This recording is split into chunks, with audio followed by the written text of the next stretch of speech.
Pérez. Na alegria de comemorar. Rádio é só ligar. Uma campanha aberta. E Folha FM. Anuncie e venda muito mais.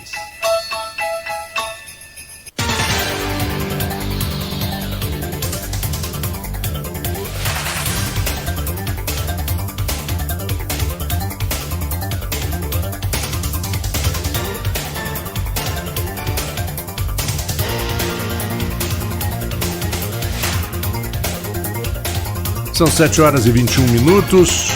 Bom dia mais uma vez, você ouvinte da Folha FM. Convido a todos a participarem da nossa transmissão através do Facebook, é a forma mais fácil de vocês estarem em contato conosco. E bom dia mais uma vez a Luísio. Recebo aqui com muito prazer o Almi Júnior, que é ex-reitor da UENF e orientador da pesquisadora Ingrid Trancoso também. Muito obrigado. Foi uma coincidência, Luísio, porque eu estava tentando entrar em contato com a Ingrid para o nosso Folha Rural desse domingo, para falar exatamente isso, que me alertou um pouco um e-mail da Ana Maria Baiana, falando da Califórnia, e também eu comentei com o Marcelo da Escola Agrícola Antônio Sarlo, e ele imediatamente falou de você, falou do seminário amanhã. Aí depois eu fiquei sabendo que o Aloysio já tinha contactado a Ingrid. Quer dizer, foi uma coincidência positiva muito legal, né? E depois a gente vai gravar uma matéria para o Folha Rural. Mas vamos lá, Aloysio, você...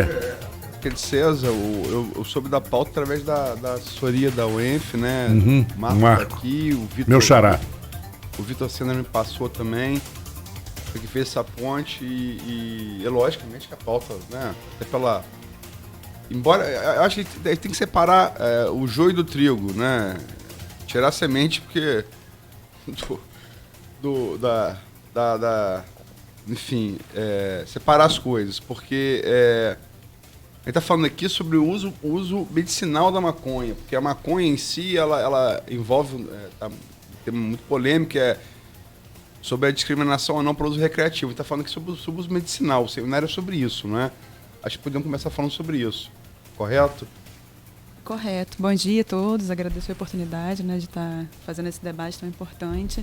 Bom, exatamente, o seminário ele vai focar no uso medicinal, principalmente devido à demanda que está tendo na sociedade, né? Então está tendo uma repercussão muito grande, não só no Brasil, no mundo inteiro, diversos locais estão mudando sua legislação. Mas é claro também que a gente tem que levar em consideração que é difícil separar os temas, né? E eu achei interessante hoje também, no Dia da Consciência Negra, a gente está trazendo esse tema aqui, porque a proibição da cannabis está muito relacionada ao preconceito racial, né? Então, a primeira lei, que é muito, muito curioso isso, a primeira lei no mundo que proibiu a cannabis foi no Rio de Janeiro, em 1830. Então, assim, a gente é um país muito preconceituoso e é importante também trazer esse debate para dentro da universidade. Mas a gente, como pesquisador... o nosso foco é no uso medicinal, porque realmente é o que a gente pode fazer, a gente precisa atender a sociedade, né? Uhum. É uma demanda que não está sendo atendida, né? A Anvisa já recebeu aí milhares de pedidos e que não é, né, uma minoria consegue pagar aí, né, R$1.000 ou até mais, dependendo da concentração do óleo, da composição, para fazer esse tratamento. Então, é esse o debate que a gente está focando, mas com certeza os palestrantes também vão abordar algumas coisas relacionadas à proibição, como que está esse debate. Eu queria colocar o Almi na conversa, peço licença, Luiz, sobre esse assunto que você falou um pouquinho antes da gente começar aqui, sobre a dificuldade de se fazer ciência no Brasil. Só para abrir o tema de vocês. Bom dia, né? Bom dia aos telespectadores, ao Marco, a Luísa, as pessoas que estão aqui presentes conosco. Primeiro, agradecer à Folha pelo espaço, né? A gente vai fazer um seminário amanhã na UENF do uso medicinal da cannabis. E esse é um tema que todos nós apoiamos, porque ele é ciência pura. E a gente tem muito enviesado as informações que chegam. O Brasil sempre atrás, sempre para trás, sempre contrário a alguma lógica de ciência no mundo. É um tema que países conservadores como Israel ou estados conservadores como o Texas já faz há muito tempo. E a gente tem uma dificuldade enorme e as pessoas só vão entender esse processo o dia que alguém da família precisar de um medicamento qualquer. E eu não estou falando só do canabidiol, que é oriundo da cannabis. qualquer medicamento. O Brasil, eu repito que o Brasil ele é um país que importa produtos pagando 2, 3 mil dólares uma tonelada e exporta pagando 150, 200 dólares. Então a gente não agrega valor à nossa produção e continuamos importando. Isso acontece com maracujá, que é uma planta nativa do Brasil que a gente exporta princípio ativo para produzir medicamentos que estão nas farmácias, com espinheira santa e várias outras. Então o debate é que a gente está cerceado do direito de fazer ciência. Além da dificuldade financeira per si, que é um problema brasileiro, quando comparado com outros países desenvolvidos no mundo, a gente tem um problema de legalização, né? Os pesquisadores brasileiros podem ser presos a qualquer tempo e têm sido presos porque usa material nativo do Brasil para fazer ciência. E nós estamos falando de uma planta que tem 10 mil anos de história de utilização. Não, dá para fazer um paralelo entre a cannabis e a cana-de-açúcar. Ela é rica em fibra, ela é rica em medicamento e ela é rica no uso recreativo. A cana é a mesma coisa. E a gente está perdendo nisso, porque o Brasil não pode fazer ciência. O modelo é tão novo no Brasil, que a Anvisa, que é a Agência Nacional de Vigilância Sanitária, que permite ou não permite a gente trabalhar com plantas medicinais do Brasil afora, regulamentou o uso medicinal da cannabis em 2015. Foi ontem. E aí nós temos pessoas que precisam para diversos tratamentos, tentando importar medicamento que custa aí, no mínimo R$1.000 por mês, e o Brasil com todas as condições de produzir esse medicamento aqui. Então o debate é a dificuldade que nós temos para fazer ciência no Brasil do ponto de vista financeiro e do ponto de vista burocrático. E eu acho que esse é o debate mais importante no processo em si. Eu estava querendo falar, logicamente a gente vai ter que abordar aqui todos os usos possíveis da maconha, né? Mas o seminário é sobre o uso medicinal, correto? Correto. Que tipo de usos medicinais você trabalha com sua pesquisa, Ingrid? Então, na verdade, o que acontece? Eu sou agrônomo, né? Então o projeto da pesquisa é focado no manejo.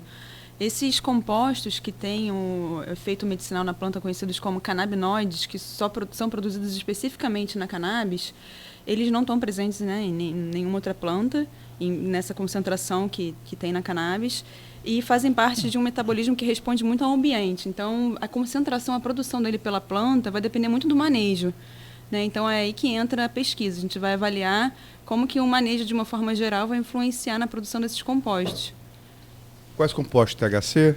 Então, os principais compostos, os canabinoides, existem centenas deles. Os que estão presentes em maior concentração é o THC, o tetrahidrocannabinol, que dá o efeito psicotrópico e também tem um uso medicinal, e o canabidiol, que também está presente em alta concentração, e isso vai depender também da variedade. Que a maconha, o nome maconha, geralmente ele está relacionado a variedades que têm alta concentração de THC, né, o composto que dá o efeito, o barato, né, digamos assim.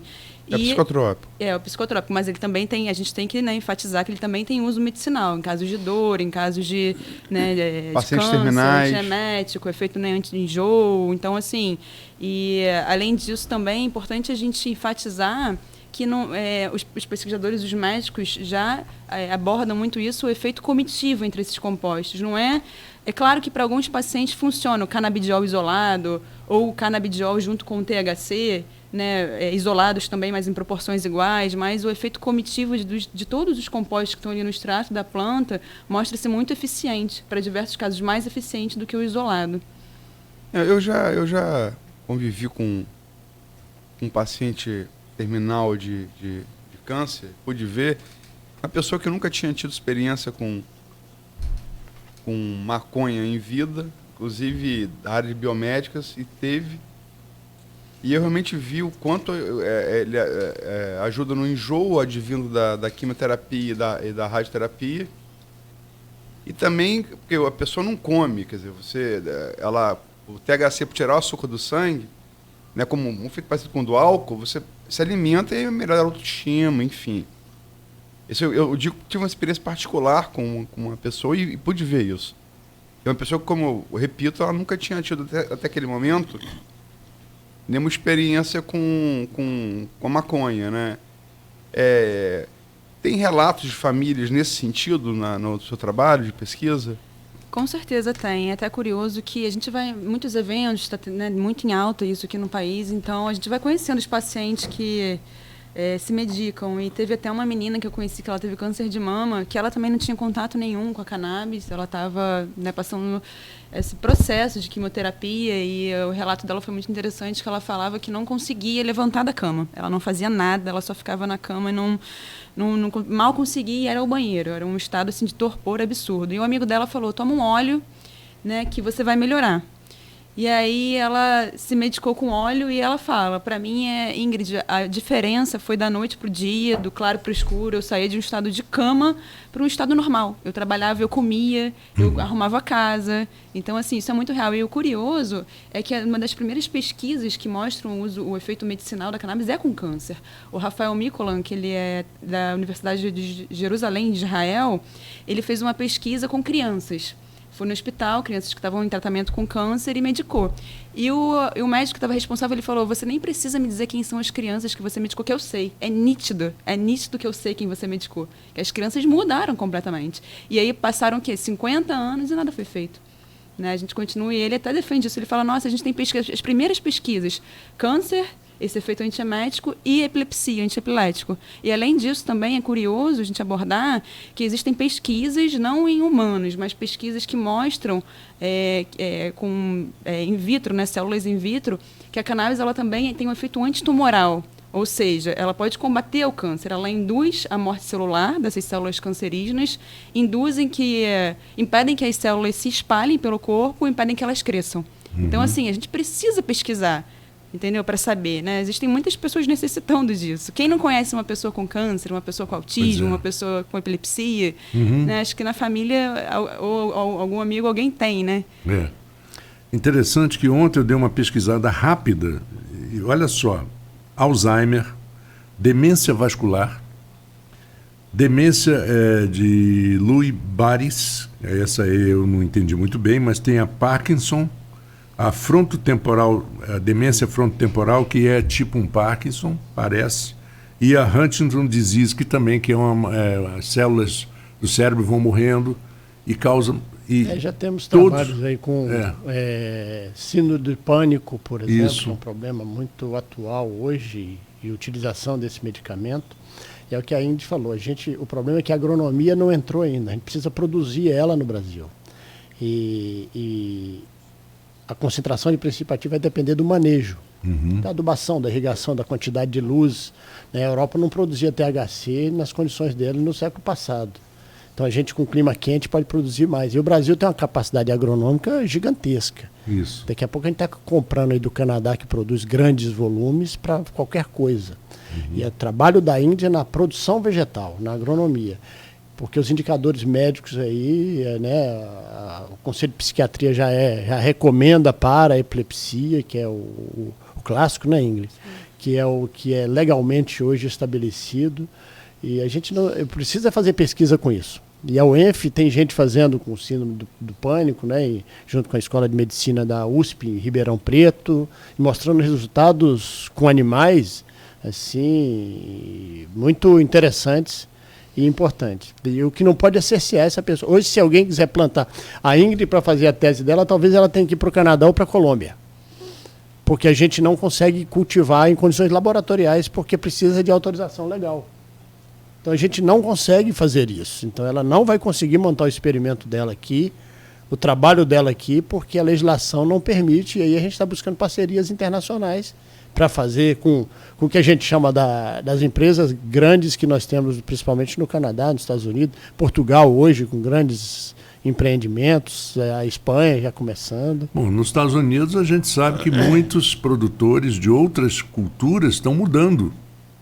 É lucrativo. É interessante, muito lucrativo. A Câmara dos Deputados está discutindo essa semana, e a bancada ruralista percebe o quanto isso é lucrativo para o país e começa a defender a causa. Né? Então, existem movimentos nesse sentido. Aí o lobby é forte. E é curioso você falar isso, Marco, que a Colômbia, né, regulamentou o cultivo e está sendo tão promissor que eles estão separando 1/3 das terras cultivadas que cultivam cana para cultivar cannabis. Então, assim, vai estar se tornando, voltando a ser uma grande cultura, né? Que a cannabis já foi uma grande cultura também no mundo, já foi a principal cultura, né, cultivada para uso de fibra, já foi um dos medicamentos de maior prescrição também, era vendido em farmácias, né? Tinturas, foi mais prescrevido. Então, isso está resgatando, que esse conhecimento, né, já foi utilizado, né? A história da maconha, o problema que a utilização psicotrópica dela, que ela trouxe, maconha virou bandeira, né? Virou uma bandeira de um lado e virou uma bandeira de como tudo nessa bipolaridade política no Brasil ela é muito latente, tudo vira bandeira. Um lado, maconha, ser de direita é ser contra a liberação da maconha.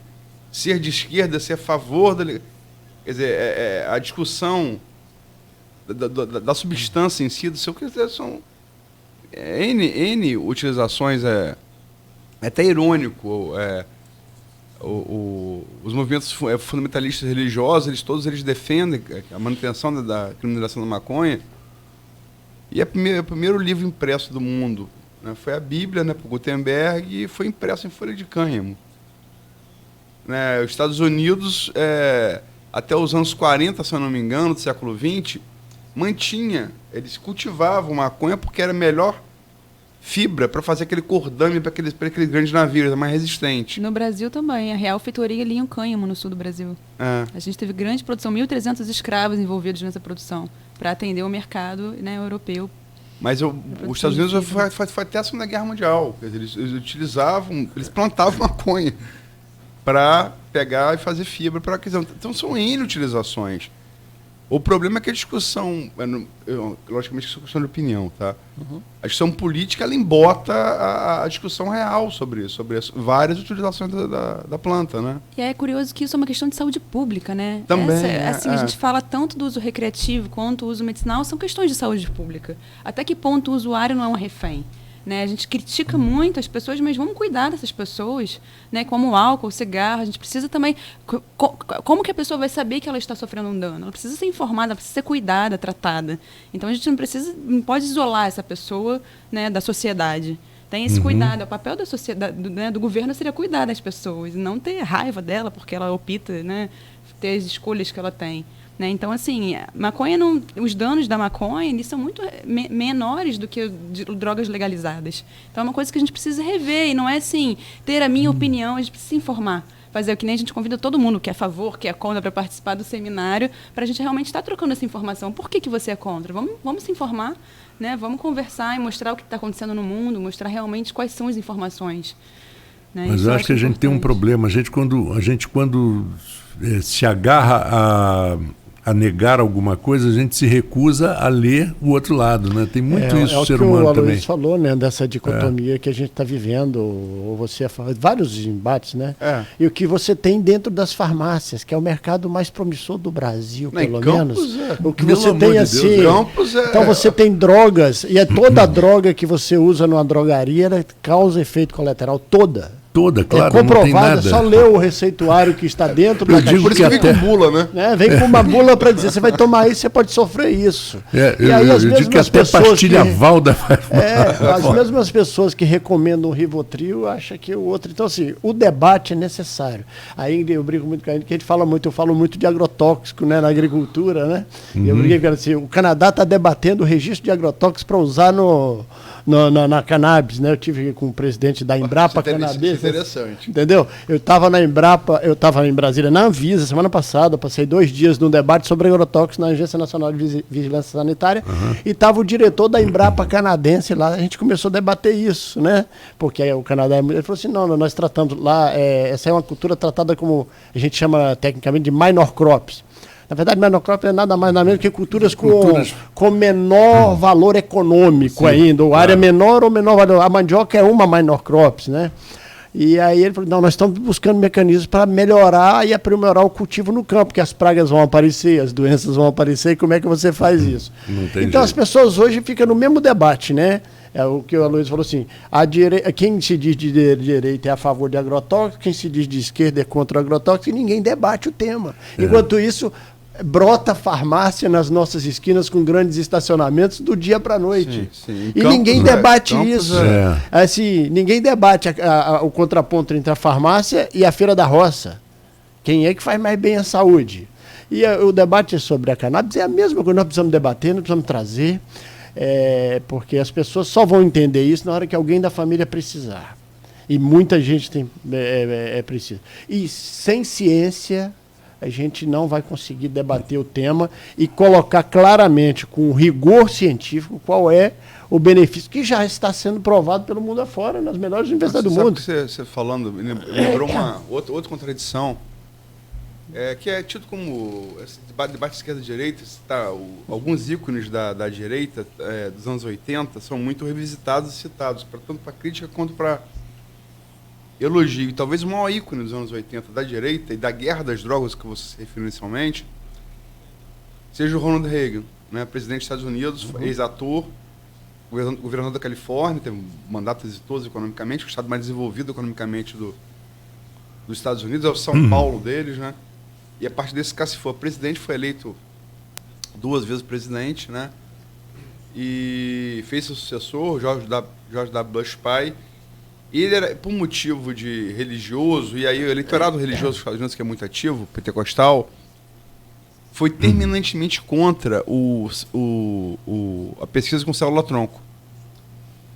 E depois de sair da presidência, teve Alzheimer.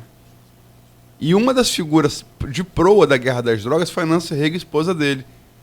Quando ele é acometido do Alzheimer, a Nancy Reagan vai gravar pronunciamento dizendo que ela estava errada, que era a favor da pesquisa célula-tronco, sim. Então é isso muito que eles estão falando aqui. Exatamente. Quando dói no seu próprio calo, quando você vê uma pessoa amada da sua família demenciando, você larga a bandeira religiosa, você larga a bandeira política e você vai ver né, o que a ciência pode fazer para te ajudar.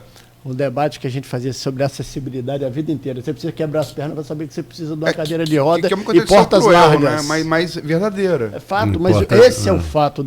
Parece que a natureza humana é dada a só aprender no chicote. Desnecessário. A ciência é a etapa necessária para que a gente não aprenda com chicote, não aprenda com sofrimento, não aprenda depois de... No jargão popular da porta arrombada. Né? E assim, e plantas medicinais, tem várias outras plantas medicinais que causa dano e que provoca efeitos benéficos. Nós precisamos trazer isso à tona. O Brasil nunca fez isso. Assim, dinheiro em profusão no mundo para ciência em plantas, para princípio ativo, que é o que a Ingrid faz, né, com o orientador dela. Eu sou coordenador de um programa de pós-graduação, o orientador dela é um professor da área de química. Então eu formei errado, peço desculpa. É o professor Ivo Cursino, que só trabalha com química de produtos naturais, que é a coisa mais interessante que existe na ciência hoje, porque a gente no Brasil, que tem uma diversidade genética de plantas altíssima, a gente não explora isso. E essa planta que é nativa da China, provavelmente, né? O relato mais antigo é China-Índia, de 10 mil anos atrás, 8 mil anos atrás, 10 mil anos atrás, alguém usando ela para fibra, né? E a gente tem que trabalhar. A universidade tem que ser financiada e tem que ser liberada. E a palavra é... Porque você imagina, a gente está falando aí da guerra às drogas, mas a universidade está proibida de fazer ciência. Isso é o fim da picada. Isso é algo que realmente é um contrassenso enorme. Aí falar as universidades americanas são melhores em ciência. Lá entra o dinheiro e dá liberdade para fazer ciência e me dê a resposta. Em qualquer lugar do mundo. E tem uma transparência com dinheiro impressionante. Uma empresa, ela doa tanto para uma universidade fazer uma pesquisa, parece que mensalmente, ou não sei o critério exato, mas a universidade presta conta de centavo por centavo a empresa que financiou. Marco, a gente tem exemplos no Brasil. Vou citar um exemplo aqui que é fora. A UENF desenvolveu uma variedade de mamão que o Brasil importava semente da China e da Taiwan, que pagava em dólar, $1 uma semente. Uma grande empresa do Espírito Santo pegou o dinheiro e falou assim, toma aqui, faz a pesquisa para mim, me entrega o produto. A UENF fez o trabalho, entregou o produto que essa empresa usa para exportar para o mundo inteiro até hoje. Então, as universidades brasileiras sabem dar respostas com grande eficiência, mas não pode ser em sobressaltos, né? Hoje a gente debate, hoje aparece um deputado, um grupo de deputados, fala assim, ó, vamos apoiar, vai estar uma emenda aqui. Não, tem que ter fluxo contínuo, sem sobressaltos. Porque você não pode ser vulnerável a interesses políticos do momento, sabe? Tem que ter política de Estado. E o caso da cannabis, da maconha, ele precisa ser uma política de Estado. Tem um debate, a Anvisa abriu consulta pública até 2020, essa é a consulta pública e o esclarecimento que vocês estão dando a Folha, o Grupo Folha, sempre dá para a gente esclarecer para a população, porque quando você fala em casa ou em qualquer outro lugar que você vai trabalhar com isso, que você vai falar nisso, é um arrepio, né? É um arrepio das pessoas, porque existem, enquanto isso, estão se entupindo nas farmácias de um jeito absurdo e ninguém faz esse debate. Bom, eu vou pedir um intervalo agora para a gente voltar continuar esse assunto. E as coisas de farmácias, falar só em campus é case de farmácia, né? É, case de farmácia. Nós não temos mais uma esquina da cidade que não tem a farmácia, do centro à periferia. Pelo menos você pode ficar com todos os efeitos colaterais virem, mas pelo menos você teve onde parar seu carro. Porque se maconha vendesse farmácia, Bezerra da Silva ia mudar a letra da música. Eu vou apertar e vou acender agora. Vou acender agora. Vamos ao pequeno intervalo e voltamos em instantes. Sabe por quê? A gente escolhe o Issensa, aqui a gente experimenta.